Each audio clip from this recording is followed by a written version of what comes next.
21শে জুলাইয়ের সভায় যোগ দিতে পুরুলিয়া থেকে বাইকে করে কলকাতার উদ্দেশ্যে রওনা দিল তৃণমূল কংগ্রেসের নেতা কর্মীরা। শনিবার পুঞ্চা ব্লকের চাঁদড়া গ্রাম পঞ্চায়েত এলাকা থেকে এলাকার 10 জন তৃণমূল কংগ্রেসের সৈনিক মোটর সাইকেলে করে কলকাতার উদ্দেশ্যে রওনা দেন।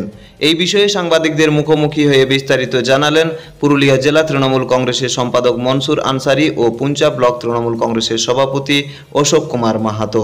21শে জুলাই কলকাতার ধর্মতলায় তৃণমূল কংগ্রেসের ডাকে বিশাল জনসমাবেশের আয়োজন করা হয় প্রতি বছরই শহীদ স্মরণে।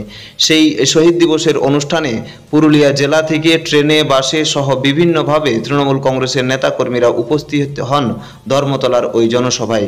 এবার মোটর সাইকেলে করে কেন্দা থানার তথা পুঞ্চা ব্লকের চাঁদড়া গ্রাম পঞ্চায়েত এলাকা থেকে 10 জন সৈনিক রওনা দিল ধর্মতলার উদ্দেশ্যে। থেকে আমাদের যে দিদির আজকে 21শে জুলাইয়ের যে লড়াই ছিল, সেটা ছিল মানুষের অধিকারের লড়াই। নো আইডেন্টিটি নো ভোটের যে লড়াই ছিল, আজকে তার সুফল গোটা ভারতবর্ষ পাচ্ছে। আগে মানুষ নিজের অধিকার প্রয়োগ করতে পারত না। সেই অধিকার লড়াইয়ের জন্যে আমাদের যারা শহীদ হয়েছে তাদের উদ্দেশ্যে সম্মান জানানোর জন্যই আমরাও কষ্ট করে এই 300 কিলোমিটার রাস্তা বাইকে করে যাব, তাদের উদ্দেশ্যে, তাদের স্মৃতির উদ্দেশ্যে, তাদেরকে সম্মান জানাতে, তাদের স্মরণ করতে আজকে আমাদের এই উদ্যোগ। আপনার নাম? মনসুর আনসারি, সম্পাদক জেলা তৃণমূল কংগ্রেস।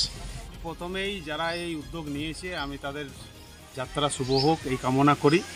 আপনারা জানেন দিদির লড়াই হচ্ছে আন্দোলনের মধ্য দিয়ে দিদির সিপিএমকে এই ইয়ার থেকে দূর করেছে।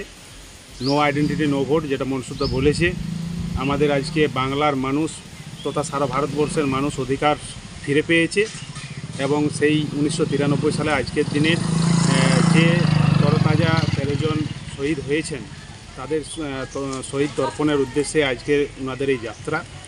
এবং মমতা ব্যানার্জি যে আমাদের হৃদয়ে আছে, মমতা ব্যানার্জি আজকে যে বার্তা দেবেন সেই বার্তা নিতেই তারা কলকাতার উদ্দেশ্যে রওনা দিচ্ছে। কেন্দা থেকে দীপু পরামানিকের রিপোর্ট, রূপসী বাংলা মিডিয়া।